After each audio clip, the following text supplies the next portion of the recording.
All right, so just to answer the question here as to what to use when, this one in particular, this is a one-tailed directional test. This is the only one that you will have to do something a little bit creative here. So let me show you real quick. So you're going to go to your data, normal. You're going to go to data analysis. And while we're used to always looking for the exact interpretation, we are actually going to use a t-test for two sample assuming unequal variances. But before we do that, what you're going to do is you're going to create a data set 2, like a dummy. So we'll call it dummy and then put in at least 2 zeros for the sake of the example. Okay, so this is your dummy data. It's like a list 1, list 2 type situation. That's assuming you don't have the TI-8384 calculator, because if you do have that, then in which case you're simply going to use a t-test and you're just going to dump the data in data. I'm going to pull it up so I can show you real quick. So in this case, if you go to stat and you go over to test, you see where you have t-test number 2. And what you're going to do is you're going to put the data, because you're going to use list 1.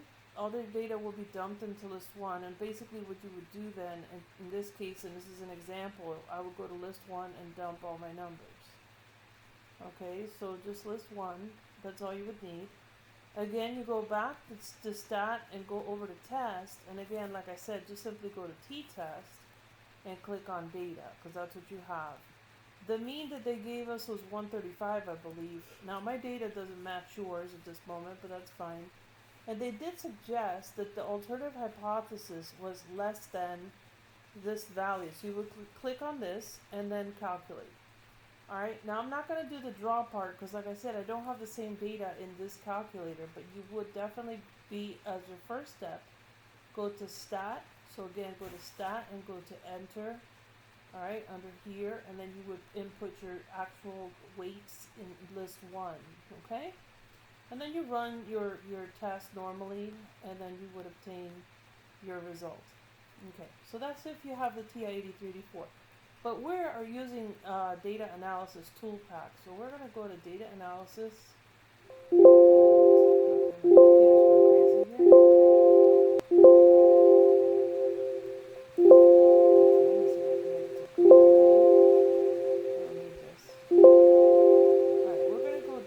To, like I said, we're going to go down to assuming unequal variances and hit OK. Now your first data set, or your data set is going to be your actual data. And I'm going to go ahead, I'm going to grab the data label as well, and I'm going to scroll all the way down to the 92.6, let go. I'm going to click on labels, because I have labels. And come back over here, and let's trick Excel to do a one one sample t-test. We're going to use alpha at 0.05, and all we need to do is input our hypothesized difference, our hypothesis, which in this case would be 135. Now, I do want to make one point as to why we're using this. And if you notice, this is the claim. See where it says the claim? That the mean weight is actually lower than 135 pounds. And again, this is the only t-test that you're going to have to sort of like play around with to get the actual result. So I'm going to put my output here. You notice I just clicked on the cell. That's my output range. Again, the alpha is included. If you included the labels, which I did, then I'm going to go ahead and I'm going to click on that and hit OK. And let's see if it'll do it. Yep. Right there. Let's see if we get rid of this thing already. There it goes, okay. And so there's your value. There's your critical T. You have your critical negative, it should be negative 1.69. There's your T statistic. Alright, and so this goes over here. Alright, and then see 35 observations with degree of freedom. We're good. So I ran it on my calculator because I actually inputted the data into the calculator. And in my calculator, when I use the t-test, I'm going to go with stat test real quick. You guys can't see me on the screen, but I'm actually calculating it yet again. And so under data, I put U of 0, 135. I'm using list 1. And according to this, we're using the less than symbol, not greater than. And I'm going to calculate it, and just to verify, let me see what's going on. Maybe you hear a little bit of snoring. Believe it or not, it's my puppy sitting next to me.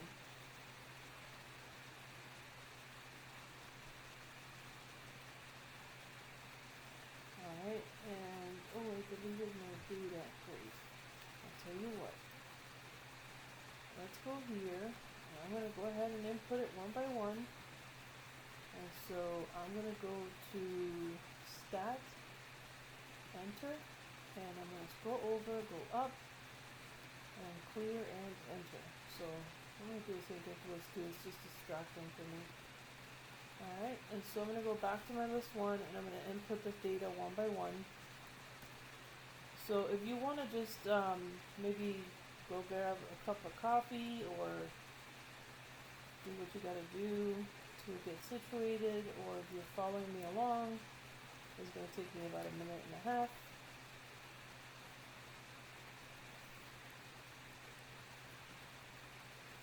Try not to lose my place, which is very easy to do when you have this many numbers in front of you and you're just staring at two screens. So 127, 110, 123.5. Now I have 154.3, 134.5, 116.8, 125.7. That's my case. 127.9, 127.9, and 108. That's a good measuring point there. And then I have 152.1, 114.6, 138.9, 122.5. Up a little bit. So let's see. 119. 119. Alright.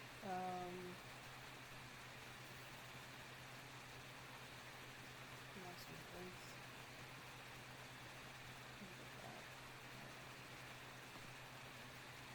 See what happens here. So I'm at 119.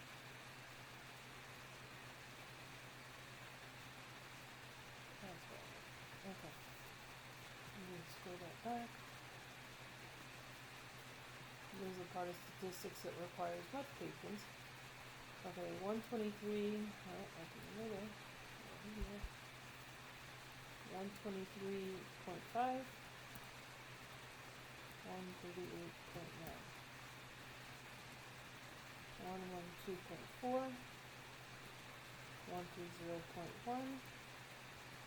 1.3.3. 116.8. 136.7, 121.3, and 125.7. Okay, nice. Gotta edit that. 125.7. Okay. 141.1. 132.3, 114.6, 121.3, and lastly 92.6. Okay, so all my data is now in list one. Hopefully I didn't type anything in that's incorrect. I did lose my place a couple of times, but I think I'm okay. I thought I'd do it pretty thoroughly. Okay, so now since the data is in list one, I'm going to go back to stat, go to test, and I'm going to go to t-test. And hit okay. We're using the data. Our mean is 135. We're going to use list one, frequency one. The claim is that the mu is going to be less than this value that's given to us, which is 135. And I'll tell you what, I'm going to draw it. Let's see if it works. Let's see. Now, remember, less than is on this side, more than is on this side. So they want less than. So we're looking at a test statistic of negative 2.7341. And I want to compare that to what we just obtained here. Okay, what we just obtained here was a test statistic of negative 2.956, which could mean that I'm off by a few values. But you do realize here that this p-value is 0.00281. That is one of the telltales. I would not even bother with the critical values and observed values, because remember the rule of thumb is if p is less than alpha, you're going to reject the null. In this case, the p-value of 0.0028 is definitely less than the alpha of 0.05, because remember this is a directional hypothesis, which means that we do not split either of those two numbers in half. So in this case, since p is less than alpha, we're going to reject the null. Okay? So again, the critical t, negative 1.69, because we're looking at the left side. The test statistic, which we looked at, has to be on the opposite side. So, so in this case, it would be negative, like I said, stated earlier. Let me see again. Let me just take a look at these numbers and make sure, because I could have missed something here. Oh, I put it over here. Okay. So stat, under stat edit. Let me just check the numbers again. I have to be neurotic about this. So 141, 123, 154.3, 127.9, 110.2, 123.5, 154.3, 134.5, 116.8, 125.7, 127.9, 108. 152.1, 114.6, 138.9, 123.5, 119. So we're at 119 right now. Hang on, go back. Okay. So 125.7, that's a mistake. So let me clear that mistake. So 119. Yeah, that's a mistake right there. So this actually has to be changed. Let me see how I'm going to clear that.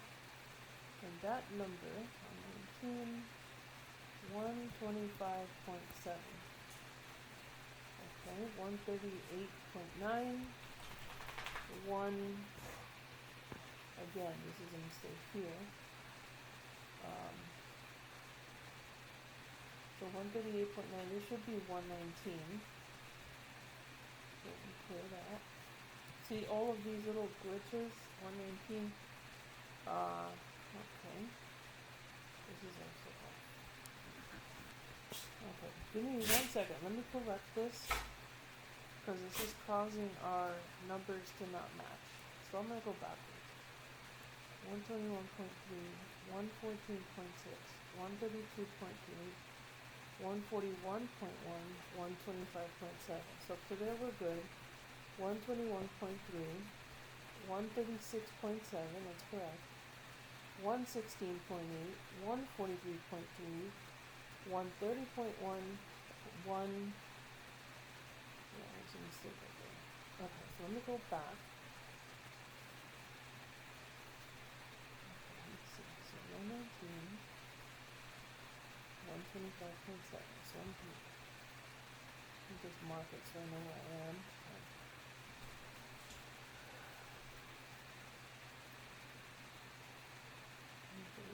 119, and then, so this number,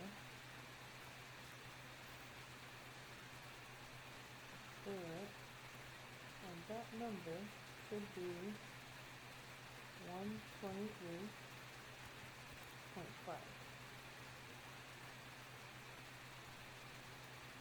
This should be, oh my goodness, 123.5, 119, 125.7. So you want to make sure that we don't miss any little detail. Alright, so this should be 138.9.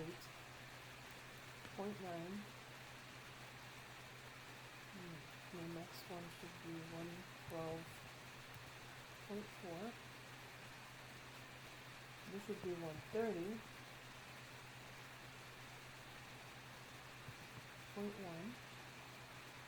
Well, I guess I must have skipped something. So yeah, 130.1. This should be 143.3. This should be 116.8.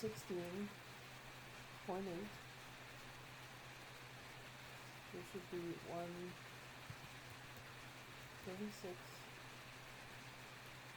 So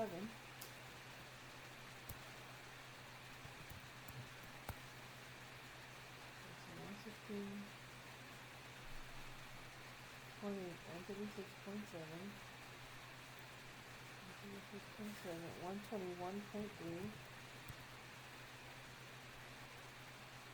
125.7,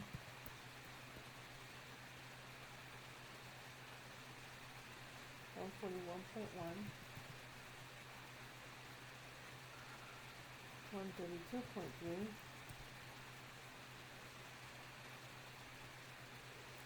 114.6, 121.3, and 92.6. Let's try this again. Maybe this time I got it right.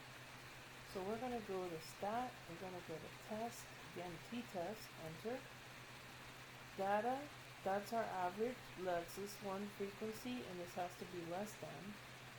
I like a drawing, so let's see what the drawing states. Our numbers have to match now with the negative 2.7. I'm still at negative 2.9, but look at this p-value. Close enough, right? 0.0028. So I'm thinking that should be a critical value. Is that what we got up here and I'm missing it? Oh yeah, it is correct. There it is. Negative 2.956. With a p-value of 0.00281. Again, if p is less than alpha, we're going to reject the null. Okay, so all you need to do is include your test statistic in here. And your conclusion is basically given that p is less than alpha, you're going to reject the null. And that states that it looks like the alternative hypothesis should be correct. So these are not correct. This is correct. This is fine because we're telling you that that is the average. But over here, you see where it says test the claim that the mean weight is actually lower than? So that instead of being not equal to should be less than. Okay? Alright, now the two sample, men and women are not dependent. You can tell, you see how there's more of the data for women versus the men, so it's not paired. So we're not looking at matched pairs here. So this is definitely independent means. And so when you highlight this question, well, first thing you're asking is, in this case, they're saying one thing that the editor of your paper wants to discuss is how BMI is different for men and women. Different. That right there tells you that it's equal to, not equal to. So you're looking at a non-directional hypothesis or two-tailed test. Now here, however, at the end, it says, is there sufficient evidence to suggest that the mean BMI for women is less than that of men? So if you're looking at mu of women compared to mu of men, then that's your one directional in this case. Actually, it isn't an equal to, not equal to. So this is simply going to tell you that the mu1, let's call it mu1 for men, is going to be equal to mu1 or mu2 for women, because they're telling us that. Is it different? We don't know. But this one does tell us that we'll go into the cell, that mu1, according to this, suggests that the mean BMI for women is less than men. So mu1 is greater than, in this case, mu2, as in the mean for women is less than men. Okay, so in this case, because it's, let's see what you did here. T inverse, okay, so you did 0.01, comma, 67. Okay. So yeah, remember the degrees of freedom play a role here. And so it looks like 67 values. Let's see what happens when we run the data analysis. So we're looking at not paired samples. We're assuming equal variances, so hit OK. And we're going to put in our two values. In this case, we're going to go with the BMI of men. Alright, in the next box, we're going to put the BMI of women. We're not looking at, in this case, the same alpha. We're going to include labels. I think I included the labels. Let's put the output right here. Let's go here for the results. And according to this, we're going to look at a 0.01 level of significance. So I need to change that to 0.01. And hit OK. And so you can see your values here. Notice your critical T is right here, matching up with what you obtained. And then your test statistic is also given. There's your p-value, and it's 0.079. So it's an independent test, and it looks like in this case we would fail to reject the null. Definitely fail to reject the null. So if we fail to reject the null, that means that they're practically identical. If you notice the values here, they're kind of, even though this seems higher than this, it's not by much. It's not significant for us. Alright, and then for matched pairs, that's the easy one, because for matched pairs, you're simply going to go to data analysis, and you're going to go to paired. Hit OK. And then there you put in your two columns, column A, column B. If you include the data label, say yes. So just for the sake of showing you the example, you would highlight and hold all the data values for the first column.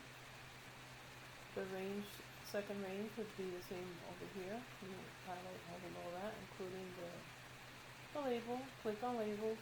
According to this, we're looking for an output range, which we're going to put right here.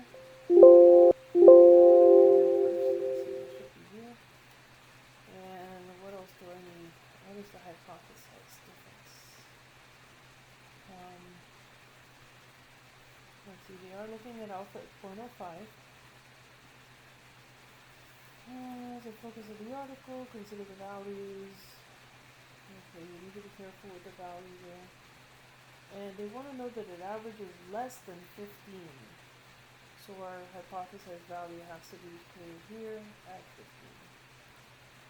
Okay. Alright, and now let's look at what we have. According to this, you look at the two means right there. You get a critical value of approximately 1.68, which you have. Okay, you're looking at the critical test statistic, which is negative 16. P-value is super small. Look at that. You see that you have 8e to the negative 26, so that's super, super small. So in this case, these are matched. These are not independent. Okay, you could tell they're matched because you have a difference, and that's what this is based off of, this difference.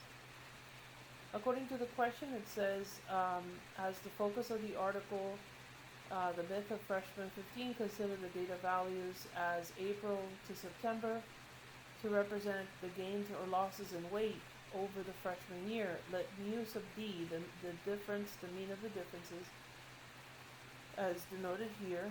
It says test your paper's hypothesis at 0.05 that the students are gaining an average of less than 15 pounds. So an average of less than 15 pounds. So that cannot be your null hypothesis. The null hypothesis is the one that always contains the equal to sign. This has to be your alternative, where mu would be greater than 15. This would be maybe mu is less than or equal to 15. So reverse that. That's incorrect. Alright, well, I hope this helped to answer your question, and for all of you, I'm going to share this with the entire class. It should be helpful to you to see this video prior to doing your lab. Okay?